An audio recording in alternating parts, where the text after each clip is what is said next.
Hello and welcome back to the On Your Head Son podcast. I'm here with Matthew Barnett. Oh, thank you very much, Andy. Good to be here. I mean, we're a brother down, but it doesn't really matter because it was your birthday this weekend, Andy. Oh, it was my birthday this weekend. All the fans are asking, how was it? What'd you get up to? It was amazing. I went out in Cardiff, got on it, a bit of these, you know how it is. I didn't watch Leicester Man U on my birthday like we said last week. Instead, I saw Newcastle winning a League Cup. And I mean, that's a great gift in its own. That's a great gift on its own. That's a brilliant result. And speaking of which, actually, I think we've got a... Sorry, you're cutting out. I think we've got a transmission coming in from Central Africa. There's a live transmission. We're cutting to it live now, yeah? Yeah. See you later. Hello from Zimbabwe. First of all, what do you think of the new kit? It's pretty nice, right? Anyway, let's talk about the Carabao Cup final. EFL Cup final, I should say. What an amazing win for Newcastle. Dan Burn, the man, absolutely incredible. Can't help but think that Liverpool didn't show up. Clearly they were absolutely knackered after the PSG game. But let's not take anything away from Newcastle. 70 years of hurt, no more. Absolutely outstanding. Question to you, Matt and Andy. Was it Newcastle playing out of their skin, or was it Liverpool not showing up? Well, thank you very much. Live from Africa, James. Thank you. Zimbabwe, what a country. Zimbabwe, lovely. And a nice little number you got on there. Not as good as Gillette. Gillette football shirt right there, but never mind about that. So, Matt, what do you think about his question? Was it Newcastle playing out their skins, or was it Liverpool not showing up? I think it was one man playing out of his skin. One man in particular. He put the whole Geordie Nation, his little dance, he's got his little jig. Yeah. But he's put the whole Geordie Nation on his shoulders right there, on his very lanky, leany shoulders, gangly almost. And he took it with this mighty header. I think also, just amazing, really. It's a one in kind of 50 kind of header right there. It's obviously a free header, but it's from a penalty spot, really. It's far out. It feels like a proper defender's header. It feels like he's getting some just great connection on that. Down, hard and low, like you're taught. That was class. And that won me 170 quid. Come on, Dan Burn. Well played, Andy. Very good. Yes, that's what we care about. I mean, I absolutely love that. But I think in all seriousness, I think it was... Newcastle did play out their skin. I think they completely dominated the whole game, really. But it was a combination of both. Liverpool didn't really show up too much, but I don't think Newcastle allowed them to. I think they turned the game straight away into a really physical game with Bruno, Joe Linton and Tonali literally just running all over that midfield, and it started there. And the way they pressed as well was different to how they pressed before. I think particularly they almost waited a little bit and then suddenly just went when I think it was whoever their left back was, Robertson got the ball. That's when that was almost their trigger to press. They knew to press on him, Yeah. 100%.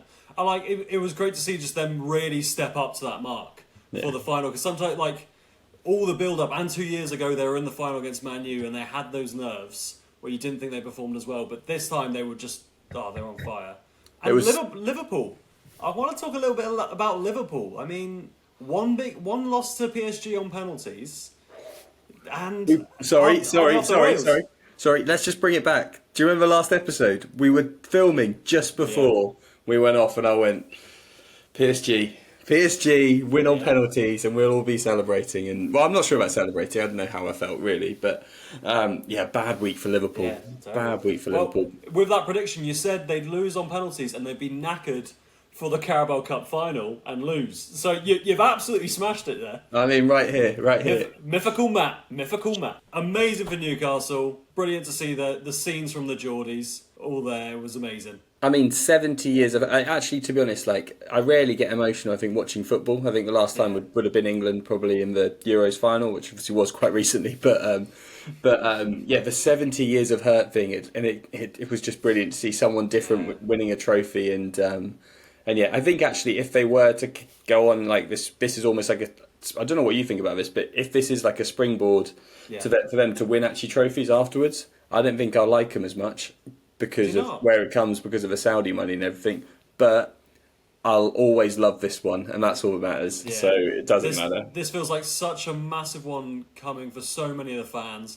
There was lovely footage of an old fan like kind of close to tears before the game, just because of how nervous he was, and like how he's never seen it, and it was beautiful to see. It was a lovely watch. Anton Deck going mental, Big Al at Wembley as well. Yeah, Brilliant. well done the Geordies, up the Geordies, up the tune, Up the tune. Up the up the tune. tune. Well, I mean, let's just quickly touch on Liverpool as we already did there. But I mean, is the title race now on? It's all they've got to play for. No, it's still not on because Arsenal don't want it. Yeah. I mean, I actually would say it was a possibility with them falling off a little bit, and they could the nerves could get to them. But yeah, we don't want to bring it back to Arsenal. Yeah, no, but Liverpool, I can see them slipping up a little bit towards the end of the season now, but no one else wants it, so they've won it. They're miles ahead anyway now, so Yeah. it doesn't really matter too much. They can lose 5 games and still win it, really. So yeah, unfortunately, but still, I think it might feel a little bit anticlimactic for them. But even so, brilliant for Newcastle. Let's not really talk about Liverpool too much. No. Congratulations, Newcastle. We love Newcastle. Why not, man? Come on, the Geordies, up the Geordies. Yes, but obviously there were some other Prem games this week. I didn't really watch loads of Prem. I watched a lot of other sport, really, to be honest. So it was far more interesting. But yeah, any games you want to touch on in the Prem this weekend? Well, it was my one to watch last week, unfortunately, and it seems like every week you hope Southampton might break the record for Derby, but we didn't. Against Wolves, which is a massive, massive loss for us. At home. At home. Because if we can't get anything against Wolves... Without Cunha. Without Cunha, they didn't have their best player. Oh my god, Juric is absolute nightmare. Our brother Chris was having a rant on Twitter about Juric. At 5 a.m, might I add. Was that 5 a.m, was it? Lovely. Bring back Russell, I hear him cry. Yeah. But no, it's embarrassing. And we've got one game against Leicester, and that feels like that's our cup final for this league. We're going to celebrate getting 12 points, and that is just awful. Yeah, no, I completely agree. It's been a tough season to be a Saints fan, hasn't it? Yeah. But anyway, what can we say? Championship, here we come, and we're going to fly straight back up, which is good. I think the other games really in the Premier League, obviously City dropped points again. Don't know any thoughts on that, but are they actually going to end up finishing top 4? I mean, they don't seem like they want it at all. Like you said, I think last week, all the confidence is gone, and they might as well just start for next year. Yeah, exactly. Yeah, not having the Champions League actually might be a bit of a blessing for that next year, where they can just domestically fuck us all up. Completely agree. Arsenal played a terrible game against Chelsea, and one of the worst quality games I think I've ever seen. I didn't watch all of it, but No, Jesus Christ, I didn't see it. Just didn't want to. Yeah, exactly. Yeah, Fulham beat Tottenham, which isn't really a surprise anymore. No. And Man U are on a run of form. I know it was against Leicester, but Bruno's absolutely on fire. Yeah, but he is dragging them up, isn't he? Yeah, Literally, which is good. Apparently, I heard from he had a terrible game against Crystal Palace. I think a couple of months, and there was Amarin who had an absolute go at him apparently in the change rooms. And ever since then, he's been on a massive turn of form. Love that. To be fair, when you see him play, he is the only one you really think that is like a world class player. Yeah, he does look good. I mean, he also, like we've spoken about him quite a lot actually, to be honest, on this pod. But it is kind of to the detriment, I think, for the rest of the team sometimes. But he's a funny man, so we'll give it to him. Yeah, but fair play. My pick of the week was Barcelona Atletico. What a game! Watched it Sunday night alongside the golf as well. The good, that was brilliant. Both of them. McIlroy wins again, but it doesn't come matter. on, Rory. He's back. But yeah, Atletico Barca 2-0 up after 75 minutes. Lewandowski pulls a goal out of his arse, and then Barca end up winning 4-2 and are now top and with a game in hand. I think on the same points as Real Madrid, but yeah, the Liga watch is still going strong. We're in the Espanyol top, but it's been brilliant. What's your prediction for the Liga then? Who's winning that? Barcelona. Barcelona. Barcelona. You're not trusting Los Blancos, Real Madrid. I've never liked Los Blancos, to be honest. I've always been a Barca man, so. I'm hoping that they can face each other in the Champions League final as well, because that's still on. Okay. So, oh wow, I think we're getting another transmission from all the way from Africa again. Who could it be? We'll head there live right now. It's international break, so I thought I'd show off another new kit I've got. How about this Zambian number? pretty nice. Anyway, talking about the international break, I guess the big news is the England squad, particularly the inclusion of Jordan Henderson, but also Dan Burn. What a week he has had. Question to you, Andy and Matt. What do you think? Is Dan Burn worthy of the England squad? And then secondly, why is Jordan Henderson in the squad? Whoa, right. Well, we're back in Wales and England, the lovely UK. And from that question, hey, Dan Burn, does he deserve to be in the England squad, Matt? What do you think? I think he does, to be honest. I think he's played really well. I think if Lewis Hall were fit, I'm not sure he'd be in the squad. But yeah, I mean, particularly right now, you can't be slating him. It's his week, really, isn't it? And I think he is there on merit. He's been one of Newcastle's kind of unsung heroes over the last 2-3 years. 100%.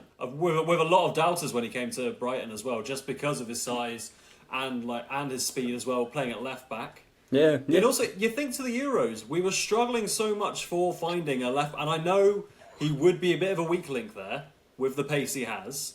But when you're struggling to find an actual left back and there's a consistent one in the Premier League, should he have gone? I don't know. Maybe, Andy. Maybe, but that's just my thinking. And then on to his second question. Henderson. Why is he back in the England squad? So I, to be honest, don't really know what Henderson's done recently. I know he's playing for Ajax. I don't know what's going on really, but last I heard, he was not playing well at all, and I think that was quite. I think all the Ajax fans wanted him out. Whether that's just from 2 months ago, I don't know. Yeah. But yeah, so the Saudi fans wanted him out of Saudi. Then he went to Ajax. Now they don't want him. But maybe this is almost like a Tom Heaton kind of thing, where he's just there for morale. You lose 2-0 to Albania. Who do you want there? You want Tom Heaton and you want Jordan Henderson. So, you really do. You do want Jordan Henderson after a loss. Yeah, he'll be all right, kid. Don't worry about it. Cheers, Jordan. In all honesty, he shouldn't be anywhere near the squad. I think there are so many other, and this is actually what I want to talk about. Really, is looking at this squad. I think this squad's one of our worst squads I think we've had in a very long time, particularly defensively and in midfield. And actually wingers as well. Really, we're quite light, but given injuries and stuff like that. I don't think we look great. And also 4 keepers. We don't need 4 keepers for 2 games. Yeah, why are we bringing 4 keepers? I mean, everyone just wants Pickford to start anyway. And also, one of them isn't Pope. Why isn't Pope in the squad? Yeah. Well, it's just because he can't play with his feet that they instantly get rid of him no matter who the manager is, I don't get it. I mean, I just want to give a list of names of people who aren't in it and who aren't fit. Conor Gallagher, playing very well for Atletico. Mm-hmm. Angel Gomez, playing very well in Liga. Then you got Wanyeri, who's also who's hitting he's literally replaced Saka quite nicely. Maddison, not so sure, maybe not. Wharton, I think he's playing really well. Tyrone Mings has come back into form actually for Villa. Ben White, don't know what's happening there, to be honest. He's a bit of a nut job. Yeah. Nick Pope, we just mentioned. Jed Spence, I think, is a very good left back. Yeah. Callum Hudson-Odoi. Why is he not in the squad? And also Gibbs White is only in the squad now because Cole Palmer pulled out. Gibbs White wasn't going to be in the squad. I don't. No. Yeah. How Hudson-Odoi is not in that squad? Yeah, or he's been on. Yeah, he's not even been. And like you said, we have no wingers in this squad. Yeah, we have no amazing revolutionary wingers, and he would be a different gravy for that England squad. Agreed. But having said that, is it coming home? Well, you've spoken to the right confident member of On Your Head Son podcast, and it's coming home. Yeah, it's coming home. Big time. Come on. Look at that, brilliant. So I think maybe as a little feature we do on England, because let's be honest, we loved our Euros podcast. It was one of the best times of I think our lives right there. Really, we really enjoyed it. Amazing. So we want to do another little England 11 really. So yes, we do. Andy, do you want to go first, or do you want me to go first here? I'll happily go first. I've got it up here. Right. Go on then. So controversially, I've changed formation. I'm not doing this for Tuchel. I'm doing it if I was England manager. Okay. And I'm going for 4-4-2. Good. Keeping it basic. In goal, Jordan Pickford. Good. Gosh. And I would say with picking from the squad he's picked. I will say that. Yeah, of course. Yeah, sorry. Yeah. So left back, Lewis Skelly. Yeah. In great form for Arsenal. He's in the left back. Centre backs. For this one, I'm going for Dan Burn, just from the form, and Mark Gahey. Okay, because of the consistency and also his Euros form. And also right back, I've gone with Turbo Tino. Not Kyle Walker this time. He's nearing the end of it now, Kyle. Like, he's a good backup, but not starting. Then right mid, I did have Palmer because I thought he was in the England squad from the actual squad, but he's been replaced by Gibbs White. So I'm going to put Bowen there instead. Yeah. Yeah, put Bowen right mid. Then centre mids, I'm going Bellingham, Rice. Left mid, I'm going Gordon. Yeah. And then the two up front, I'm going my magic man, Harry Kane. He'll go in any role. And up front with him, Dom Solanke. Dom Solanke. Solanke, a proper number 9. Solid 4-4-2 right there. That is literally is. two big men up top. I don't know where. Well, the pace is coming from the wings there, but no, Harry Kane drops back into a cam role if you want him. He can go anywhere to create the space and be the magic man. Basically, what you're saying is you're like Big Sam, and you don't tell Harry Kane where to play. You don't tell Harry Kane where to play. Yeah, exactly. Yeah, I like that. That's what you want. I like that a lot. Go on. Right, and your team, Matt. Go for it. I'm going to go for mine. So mine's very similar to yours, I've got to say. I didn't go for a 4-4-2, but there are actually only 2 differences in our team. So I've got in goal Pickford, left back Lewis Skelly. He likes a red card though, so that might be a little bit tricky. Mark Gahey, left centre back. Right centre back is a different one, so I'm going to keep that. Right back is Tino. I think he's had a very good season. And I've gone 4-3-3, so I've gone a CDM Bellingham. CDM Rice, sorry, and then a centre mid Bellingham, and another centre mid who I'll give in a sec, and then right wing Bowen, up front Kane, and left wing Gordon. So, the ones we got to choose for are between. So went for Dan Burn as centre back. Dan Burn as centre back, and I also had Dom Solanke up top. Okay, so right, so your centre back, you went for Dan Burn. I went for Ezri Konsa. And I just think he's played very well. So, and even when he played for England in the Euros, when he came in, when he had a suspension, he was very good. Exactly, yeah. So I don't know how we're going to pick this. Maybe we put this to a fans vote. Should we put it to a fan? We'll put it to the fans. Fans vote, yeah, fine, yeah, okay. Go on, we'll do that. Konsa or Burn. Those are your centre back to partner Mark Gahey. Yep. And this is almost a formational thing here. So we're either going 4-3-3, or we're going 4-4-2 with Big Dom. So. If we're going 4-3-3, we're having Gibbs White as our centre mid here because I think he's played so well this season. Yeah. Or we go 4-4-2 with a big man up top and Dom Solanke. So Solanke. It's all about what style that you like, what you're thinking for England. I mean, let's be honest. Gibbs White's a runner. Gibbs White's a way better player than Dom Solanke. So get that donkey out of there. No, you want a proper number 9. He wasn't even in the England squad. Tuchel didn't even rate him. No, but to be honest, that is a very good shout. Gibbs White is on a great bit of form. Yeah. I think so. Yeah, I like my team. I've got to say, I like my team. That was good. We've never agreed so much near an England 11. Look at that. What's happening? But good. Yeah, I did question Mark Gahey and Dan Burn because they're both left-sided centre backs. Yeah. So I was like, right, I'm gonna just manoeuvre Gahey so I can get Dan Burn in there because he deserves it. He does. To be honest, he deserves it. I mean, anything? Have we got any games to watch or anything? It's the international break, so I don't really know. Do we have any England game? I think we're against Albania. Yeah. So that's the big one. And then Latvia. Albania, then Latvia. Yeah. So that will be a good one to see. But anyway, enough about other games. Yes. Whose game is it? It's my game. Oh. And welcome to On Your Head Some Podcast Mastermind. Matt, would you please say your name, your age, and your chosen subject? Matthew Barnett. I am 30 years old, and my chosen subject is England national football team. You will have... actually, I have a timer. So wait, stop, and we will continue this after we figure it out. Ooh. Right, we're back, and Matt and I are ready to play. He's got 45 seconds to answer as many questions as he can about the England football team. You ready, Matt? I'm born ready. Born ready. Let's go. Right, start the timer. 3, 2, 1, action. Right, who was the youngest player ever to play for England? Theo Walcott. Correct. In the song We're on the Ball, who passes the ball to Michael Owen for the 5th goal versus Germany? Heskey. Correct. From 1996 to present day, who has the most assists for England? Steven Gerrard. Incorrect, David Beckham. Who has the most appearances as a substitute without ever starting a game? Adam Lallana. Incorrect, Carlton Cole. Who is the only England manager with a 100% win rate? It's Big Sam. Correct. Who is the only player to score for Big Sam's England team? Adam Lallana. Correct. Who was the second top goal scorer for England at the 2018? out of time. Out of time. Out of time. Do I I've- get to answer? Do I get to answer that last one? Excuse me, I've started, so I'll finish. Thank you. I love Mastermind. Right, who was second top goal scorer for England at the 2018 World Cup? Second top goal scorer. Yes. So it can't be Harry I Kane. feel Who like was after Harry Kane? I feel like it was Johnny Stones. Oh, Matt!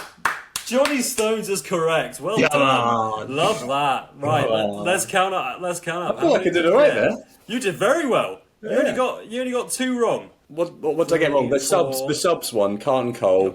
You're I wouldn't fine. get that. Yeah. The subs one was a bit of a rogue shout. I thought I'd What's throw the that other in. one? What's And the other also, from 1996 Oh, to Beckham. present day, yeah, Beckham. I should have got Yeah, that. that Right, was the only Gerrard or Beckham. I'm Yeah, happy I with think that. you thought well on your feet for we're on the ball. I thought I might catch you out just because of the wording of it, but no, you did well. Look at that. Yeah, Look at that. Well done. Thank you very much, Andy. And that was a No brilliant worries. game. I enjoyed that a lot. That was good fun, wasn't it? Yeah, brilliant. That was very brilliant. good. Brilliant. Oh, And I and think- also, I had a special one that I thought, I didn't get the timings right. Since we beat Wales in the rugby, I'll ask it. When was the last time Wales beat England in a football match? Never. No, it is 1984. Oh. No, we weren't even alive, and that was the last beat us. But yeah, Right. thank you very much for playing, Matt. Thank you. Thank you very much. Thank you very much for hosting. And I think on that note, have you got anything else to say? I tell you what, I'm fresh out. Apart from England, we don't look great, and we don't have a great squad, but it might come home one day. It's definitely going to come home. It's definitely going to Sure. come home. Tuchel, we brought the German in, Yeah. and now it's coming home. So come on. So let's go. We're going to go do whatever on a Tuesday night. You guys do whatever, wherever you are. Yeah, whatever do whatever you're you doing. feel like. Enjoy it. Have a brilliant time, and Yeah. all you have to do is just remember that it's on your head, son. Not off your head. Son! Yeah. Brr, brr, brr, brr.